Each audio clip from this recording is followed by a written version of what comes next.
변론의 힘! 힘! 안녕하세요. 범린이 혜진. 변호사 임지용입니다.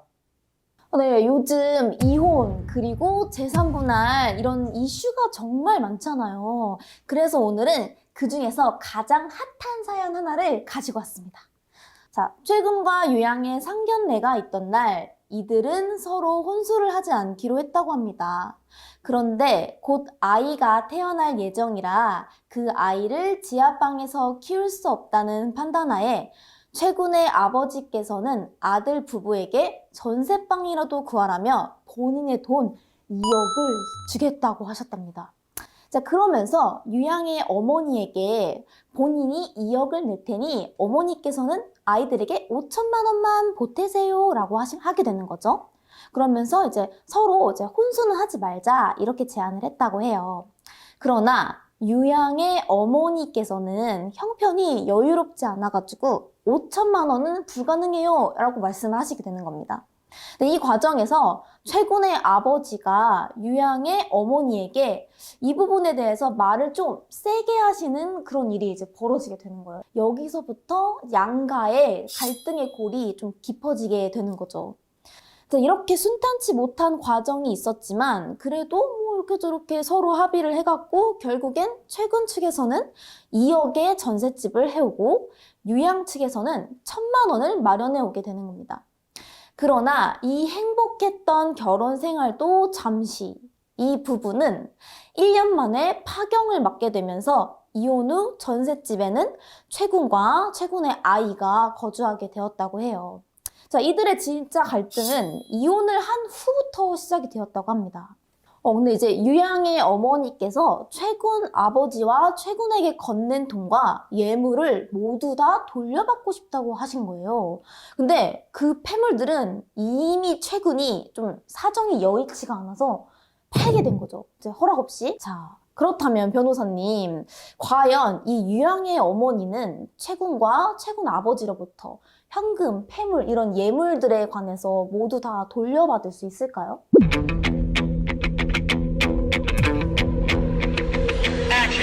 없습니다. 없어요? 네, 진짜요? 없습니다. 오, 왜요? 이미 채군이 다 팔아서 생활비로 쓴 것 같은데 그쵸? 그게 없어져 버린 상황이니까 그거는 돌려받기는 어렵습니다. 아, 이거를 어머니께 허락을 받고 판 게 아니더라도 상관이 없는 거예요? 일단 이 결혼 예물이나 이런 혼수들은 네. 일단 준비가 되면 어찌 보면 정여를 한 것처럼 되거든요. 신혼부부에게. 그렇기 때문에 그 재산은 신혼부부에게 기속되고 그 부분은 두 사람이 처분할 권한이 있는 거기 때문에 부모들이 그 부분에 대해서 청구를 하거나 할 수는 없습니다. 그럼 만약에 이 최군의 와이프가 내놔라 이렇게 하면은 그럼 두 사람이 일이기 때문에 돌려줘야 하는 건가요? 원래는 이제 그 내용을 재산분할로 정리를 해야 되는 거예요. 그러니까 결혼 기간이 1년이라고 그러면 네. 그 1년 동안에 서로 벌었던 재산, 그리고 늘어난 재산에 대해서 두 사람이 반으로 나누는 게 그게 재산분할이에요. 아, 맞아. 저도 그 1년 정도 같이 살아야지만 나중에 재산 분할이 가능하다 이렇게 들었어요. 그건 아니고, 아니에요? 아니래요. 하루를 살더라도 그 하루 만에 로또가 뭐 둘이 같이 산지 됐다 그러면 그렇구나. 그런 부분도 나눠야 되는 거고요. 기본적으로 혼인 기간 동안에 형성된 재산, 증가한 재산에 대해서는 두 사람이 똑같이 나누는 게 현재 재산분할 제도의 모습입니다. 그리고 상식적으로 네. 약혼이 있어요. 결혼 이전에 약혼을 하는 경우들이 있는데 약혼과 관련돼 가지고 뭐 예물이나 이런 것들을 주는 경우들이 있습니다. 그럴 경우에 나중에 약혼을 파기한 쪽에 책임 있는 사람이 그 가져갔던 예물에 대해서는 반환 청구가 가능해요. 법적으로. 예. 약혼은 이미 이제 결혼을 약속한 거지, 그렇죠. 이제 네. 탕탕탕 이건 한 건 아니니까, 예. 그거는 남이니까 줘야 되는 거죠. 남이니까. 맞죠? 약혼은 그렇게 되어 있는 거고 네, 아직. 결혼은 이혼하는 경우에는 어쨌든 결혼 당시와 비교해서 늘어난 재산에 대해서 나누면 되는 부분이지 이렇게 뭐 처분을 하거나 이렇게 하더라도 이걸 나중에 돌려달라거나 이럴 수는 없습니다. 자, 그렇다면 이제 추가적으로 조금 질문을 해보려고 하는데요. 자, 그러면 위자료를 받는다던가 아니면 서로 재산 분할을 하면 되는 건가요?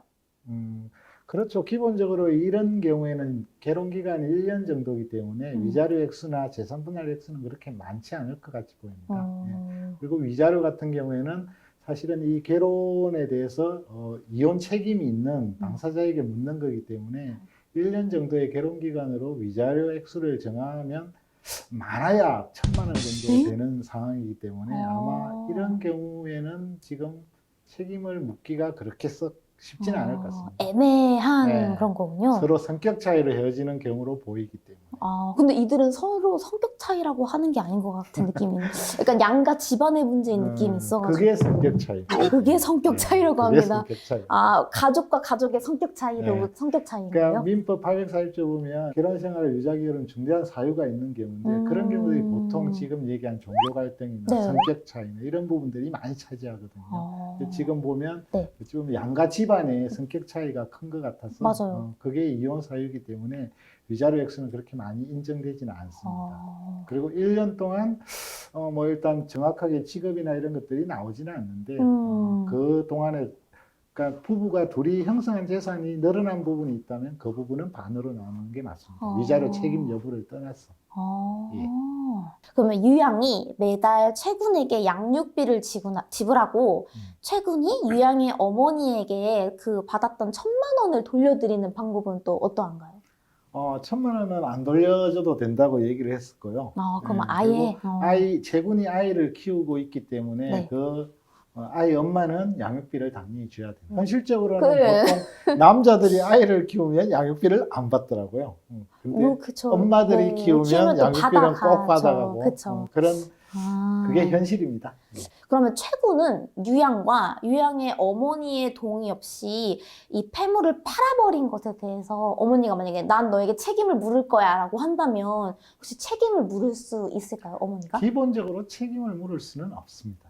예, 이거 어쨌든 소유권은 이 부부에게로 넘어왔기 때문에 부부간에는 사기나 절도, 그리고 횡령 이런 재산 분배를 하더라도 처벌을 할 수 없거든요. 진짜요? 예, 친족 상도례라고 있습니다, 형법에. 그러면 갑자기 그렇기 때문에 처벌을 아예 할 수가 없어요. 재산 범죄와 관련돼서는. 그럼 결혼했는데 내 남편이 갑자기 내 돈 3억을 들고 튀었어요. 처벌할 수 없습니다. 네. 그럼 이렇게 되면은 재산을 같이 공유하면 안 되겠네. 그냥 왜 보통 그러잖아요. 우리가 결혼을 하면 한 통장에 우리가 같이 버는 돈을 넣어서 같이 살아야 된다. 집도 공동 소유를 해야 되고 통장도 공동으로 해야 된다. 이렇게 많이들 하시잖아요. 그러면은 안 되겠네요. 네, 원칙적으로는 부부가 별산제입니다. 원칙적으로는 별산제이기 때문에 각자의 재산은 각자가 이제 관리하는 거고. 이게 사실은 요즘 부부들 보면 그냥 생활비 통장만 두고 그냥 생활비 넣어서 그걸로 공동으로 쓰고 각자의 급여나 이런 부분들은 각자가 관리하는 경우들이 많더라고요. 그러면은 자, 최군의 아버지 유양의 어머니에게는 이 이혼과 이혼 후 대처 방법에 있어서 책임은 없는 건가요? 사실 이 부모들이 끼어가지고 결혼 생활에 문제를 일으키는 경우들이 되게 많습니다. 맞아요. 직계 존속들이 부당한 대우를 했을 때는 이혼 사유가 되거든요. 그게 도가 지나치는 경우에는 이 부모들도 손해배상의 위자료 대상이 됩니다. 그런 경우들이 가끔 있습니다. 자, 그럼 마지막으로 결혼할 때 반드시 남자는 집, 여자는 혼수다 이렇게 많이들 말하잖아요. 이거에 대해서 이제 좀 궁금합니다. 네. 법으로 정해진 건 없습니다. 없어요? 예, 없는데 이제 예전부터 내려오던 이런 풍습이기 때문에 그렇게 이미지가 고정되어 있고요. 보면 요즘은 거의 집을 마련하는 경우에도 공동으로 하더라고요. 공동으로 하고 돈을 같이 이제 집을 사는 경우에는 같이 넣었던 금액에 비례해서 지분을 나누거나 아니면 반반해서 집을 공동 등기를 하는 경우들이 많습니다. 맞아요. 혼수는 크게 중요하지 않고 혼수도 사실 크게 필요한 건 없잖아요, 요즘은. 이런 것도 그런 추세입니다. 다 트렌드가 있나 봐요. 그렇습니다. 최군이랑 아까부터 유양 같은 경우는 어떤 사유로 이혼을 거의 성격 차이로 인해 이혼을 했었는데 만약에 남편이든 아내든 누군가 둘 중에 한 명이 불륜으로 인하여 뭔가 이혼 절차를 밟게 되었는데 만약에 위자료나 재산 분할 같은 경우는 이런 성격 차이와 상대방이 외도나 불륜으로 인한 그런 유죄 차이에 혹시 기준이나 비율이 다르게 책정되나요, 혹시? 네, 그 기준은 조금 다릅니다. 예, 기본적으로 지금 보면 이혼 사유가 어쨌든 5가지 사유가 있어요. 있는데 부정행위가 가장 큰 이유이고, 그다음에 뭐 폭력, 그다음에 배우자의 직계 존속에 대한 학대, 뭐 이런 사유들이 있는데 주로 보면 부정행위가 제일 많고 그다음에 폭력이나 폭언 이런 것들이 그다음을 차지해요. 근데 부정행위가 있는 경우에 보통 위자료 액수가 결혼 생활 한 10년 기준으로 한다면 보통 한 3천만 원에서 4천만 원 사이가 위자료가 나와요. 그 정도로 판결을 합니다. 거의. 예. 폭행이나 이런 부분들은 한 1,000만 원 정도. 그다음에 뭐 어쨌든 성격 차이로 인해서 도저히 성격이 안 맞다 그러면 500만 원에서 1,000만 원 사이 이런 식으로 올 수 있는데 부정행위가 어쨌든 위자료는 제일 크고 그리고 부정행위나 폭력이 있다고 그러더라도 재산분할은 일단 반반씩 일단 정해지는 게 보통의 추세입니다. 근데 의외네요. 폭행이 더 셀 줄 알았는데. 아닙니다. 부정행위가 제일 셉니다. 뭐 하트 함부로 날리고 이런 것들도 그냥 위자료가 엄청 셉니다.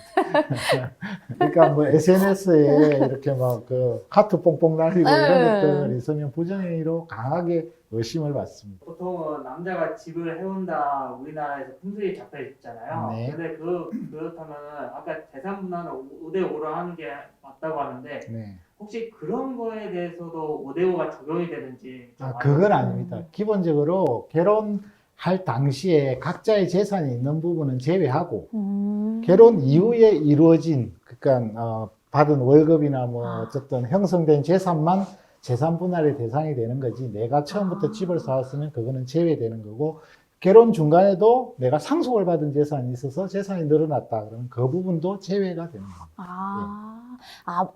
내가 가진 모든 돈의 반반이 아니군요. 그건 아닙니다. 그거 되게 억울할 뻔했어요. 네. 그게 고유재산이라고 이제 그러는데 고유재산은 각자의 몫으로 놔두는 거고 그러니까 같이 형성된 재산. 그러니까 결혼 이후에 서로 그러니까 부부가 벌어서 형성된 재산만 나누는 게 재산 분할입니다. 남자들한테 희망이 되는 남자들의 힘. 희망은 아니고 가끔 이런 소송도 있습니다. 그러니까 집을 처음에 남자가 샀어요. 그러니까 1억에 샀는데 요즘처럼 집값이 엄청 올랐잖아요. 근데 결혼한 3년 정도 했는데 집값이 너무 올랐어요. 근데 이 부부가 이혼을 했는데 여자가 남자에게 이 집값 올란 만큼에 대한 부분을 내놔라고 한 경우가 있습니다. 그런 사건도 있습니다. 그럼 결과는 어떻게 보통 나오나요? 그런 경우에 보통 조정으로 거의 이혼 사건은 조정으로 많이 끝나고요. 예, 그리고 판결로 가는 경우에도 일정 정도 기한 부분이 있다고 인정을 해가지고 어쨌든 인정을 해주는 추세입니다. 그러니까 집값이 1억 주고 처음에 신혼 때 샀는데 지금 3억이 됐다. 2억에 대해서 재산분할 청구를 하는 경우들이 많아지고 있습니다. 네, 변호사님 오늘도 좋은 말씀 감사합니다. 네, 감사합니다. 네, 저희는 다음 변론으로 찾아뵙겠습니다. 안녕.